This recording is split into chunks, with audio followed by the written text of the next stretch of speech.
A gente tem um Estado democrático de direito? O nosso Estado é funcional? O Estado brasileiro entrega os tais direitos que ele garante na sua Carta Magna para as pessoas que moram nas regiões mais pobres? A leitura nossa é uma leitura muito clara e eu creio uma leitura muito precisa.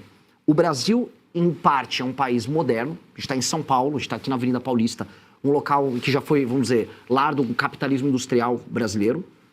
Ao mesmo tempo que a gente visita outras regiões, eu pude viajar pelo Brasil e ver isso, em que nós estamos no período colonial ainda, com pessoas vivendo quase que na servidão. Eu faço uma correlação direta entre os escândalos de corrupção brasileiro, os problemas que a gente vive com o próprio STF, que se tornou um mediador dessa loucura toda, a ineficácia da aplicação de políticas públicas, a pobreza institucional que nós temos, com isso, com a superação de um modelo, e é isso que nós estamos propondo como missão, um modelo político que faça que o Brasil seja permanentemente subdesenvolvido, que a gente nunca consiga apagar as amarras do passado. E com a provocação que eu deixo aqui, a principal provocação. Hoje, o Brasil é administrado por um presidente do Senado que é do Amapá, que é um estado inviável em termos econômicos. A Câmara dos Deputados, de um deputado que é da Paraíba, outro lugar inviável. Falamos sobre o Flávio Dino, ministro no STF, que veio do Maranhão, um estado que as pessoas são tratadas como animais. Outro Cássio Nunes que foi nomeado, que é do Piauí, que teve agora seu maior líder político, Ciro Nogueira, envolvido numa operação. Onde eu quero chegar? O Brasil que trabalha e produz está na mão de políticos que exploram a própria população nos seus estados, se apropriam dos recursos dos outros estados da federação e mantém a gente nesse ciclo de corrupção. E se a gente quiser resolver todos os problemas, e isso envolve problemas que vocês fazem cobertura há anos, como o caso do STF, a gente vai ter que encarar esse aí. E aí eu montei esse partido político junto com um grupo de jovens ao redor do Brasil, que é o Partido Missão, para enfrentar especificamente esse problema. Se a gente conseguir resolver ele, a gente vai desatando os outros nós. E desatar esses nós, acho que é a missão da minha geração. Candidato, antes de eu trazer meus colegas para essa entrevista, de forma muito rápida, se você imagina uma terceira via? Eu não acredito na ideia de terceira via. A ideia de terceira via, ela pressupõe que você tem dois polos, um à direita e um à esquerda, e que você vai ficar ali no meio falando em democracia, igual uma Simone Tebet da vida, e que misteriosamente as pessoas vão despertar para isso. Primeiro, ninguém vai despertar para um assunto críptico e chato que as pessoas não veem valor. Não existe democracia na maior parte das cidades no Brasil. Esse discurso é um discurso de classe média urbanizada, com uma certa afetação. Desculpa aí os defensores da democracia que ficam... Sabe, o SUS, vida, democracia, a galera do discursinho.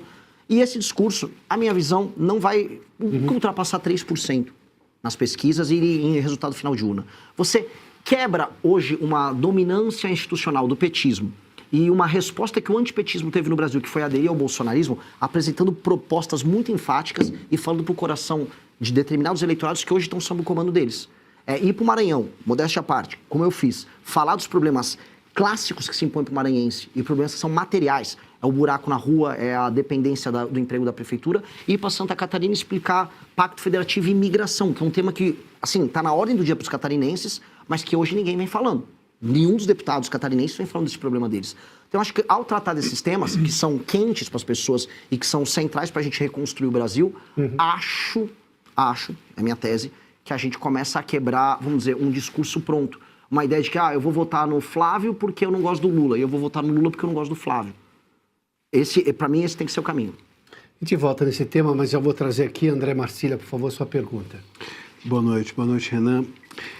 Você tem se colocado como um crítico, né, do STF, do Moraes, do Estado inconstitucional, vamos dizer assim, de coisas que a gente tem visto no Brasil. E pelo menos na minha avaliação, muito do que nós vemos em relação ao STF é pela criminalização da palavra, né? A palavra foi criminalizada pelo Tribunal Supremo.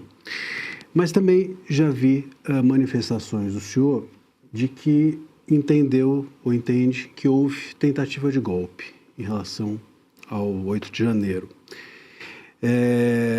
E muitos críticos dessa narrativa do golpe é de que isso tudo se deu também pela palavra, esses inquéritos todos abertos porque as manifestações foram antidemocráticas, supostamente, ou porque houve milícia digital. Enfim, a gente está sempre em torno da palavra, de criminalizar essas pessoas que supostamente deram o golpe pela palavra, por terem se manifestado. Como é que o senhor concilia essas duas coisas? Um STF que se excede por criminalizar a palavra e um golpe que, enfim, ou uma tentativa de golpe que se houve também foi em razão da palavra daqueles que se manifestaram nesse sentido ter sido vista como criminosa? Marcílio, esse é um dos assuntos mais difíceis de explicar para as pessoas, porque existem as simplificações que todos fazem. Então, quando eu falo da tentativa de golpe, eu não estou falando do dia 8 de janeiro. O dia 8 de janeiro, para mim, é um rescaldo de um processo. O dia 8 de janeiro foram pessoas que foram levadas a crer que elas tinham que ir para frente dos quartéis para salvar o Brasil de um golpe do Lula, um golpe do petismo, um golpe do STF, um golpe comunista. E elas ficaram sem comando ali, se organizaram numa manifestação, foram alvo, como depois foi demonstrado, de um ardil ali aparentemente, tem que ser cuidadoso que eu falar, do Flávio Dino, mas do então governo Lula, que não colocou as forças de defesa para fazer a segurança. E eu organizei já muitas manifestações pelo Brasil. Todas, especialmente as de Brasília, contavam com presença de forças nacionais. Ali não tinha. E aí essas pessoas, elas cometeram um crime, elas invadiram prédios públicos, elas depredaram os prédios públicos, e elas têm que ser punidas por isso. Não com a pena que elas receberam, mas quem invade e depreda tem que ser punido.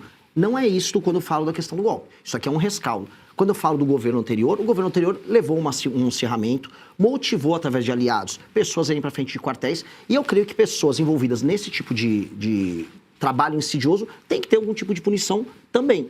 Dito isso, esse é o problema que fica complicado no Brasil. Nós estávamos vivendo já, especialmente desde 2019, começou lá com a Cruzoé, a criação de um regime paralelo dentro do STF, que é criado.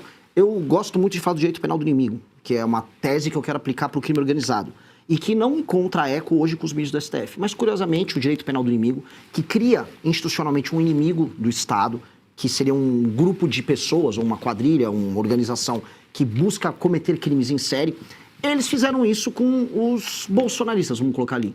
Eles foram tratados como, você citou bem as milícias digitais, que foi um termo que foi criado ali, eles foram qualificados como parte de um grupo de pessoas que tem que ter parte do seu direito de defesa mitigado, e com base nesse inquérito, que aplica o direito penal do inimigo, eles foram para cima desses adversários.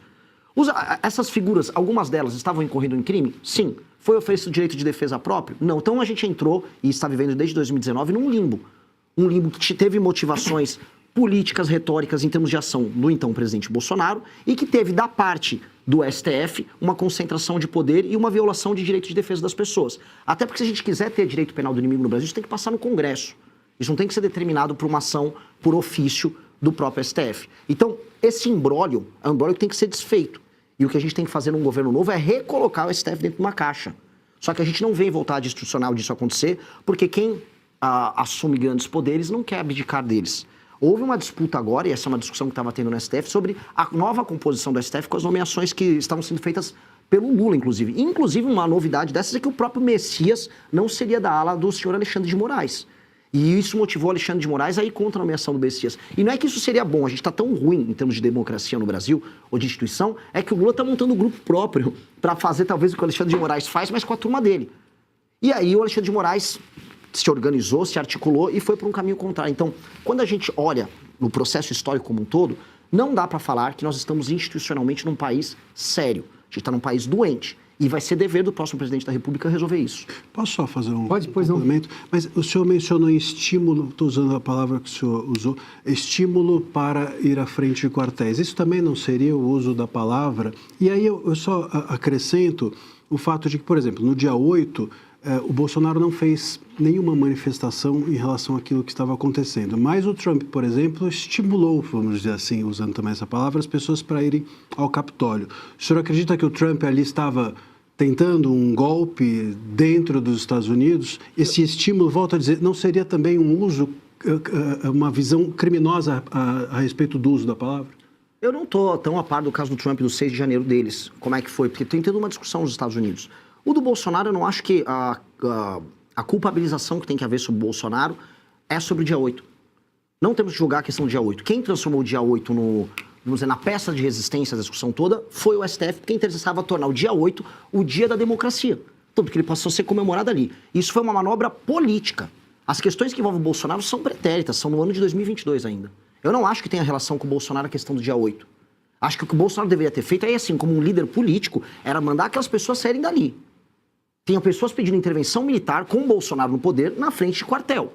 E o Bolsonaro, como líder, vendo que aquelas pessoas estavam debaixo de chuva, debaixo de sol, servindo a uma causa que não ia dar em nada, ele tinha que mandar elas saírem. Ele não mandou elas saírem, porque o Bolsonaro não é um bom líder.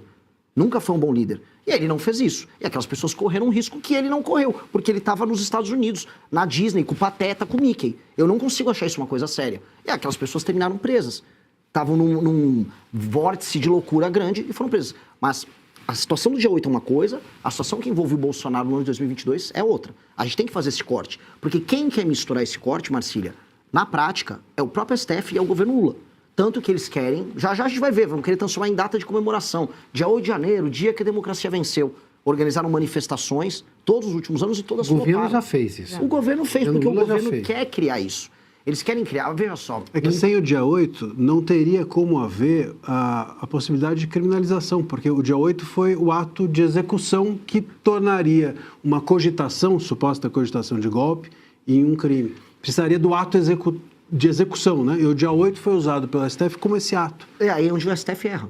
Você deveria determinar uma outra punição para os Então, mas envolvidos. sem o dia 8 aí não houve então Mas golpe. sem o dia 8 eu não creio que é o culminar de um golpe. Isso é a narrativa que foi construída para isso. Os tais atos preparatórios, os atos executados em 2022, visando a um convencimento, às vezes meio forçado, de liderança das Forças Armadas, eles estão em outro cenário, em outra discussão. A questão toda é que a gente está falando de uma guerra que é jurídica, mas que é política e é simbólica.